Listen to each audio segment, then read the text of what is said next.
kung noon ay meron ng ghost projects way back 2020 and it was admitted by the former president himself, bakit hindi nagkaroon ng malakihang pag-iimbestiga dito? At yun yung pagkakaiba ngayon, di ba? That's why. Yeah. So yun yung pagkakaiba. Si Pangulo, 2025, ilang years, magti 3 years pa lang, imbestigahan yan. Kahit sinong tamaan.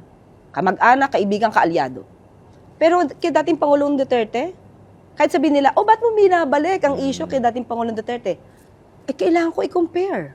Kanino ko i-compare si Pangulong Marcos Jr.?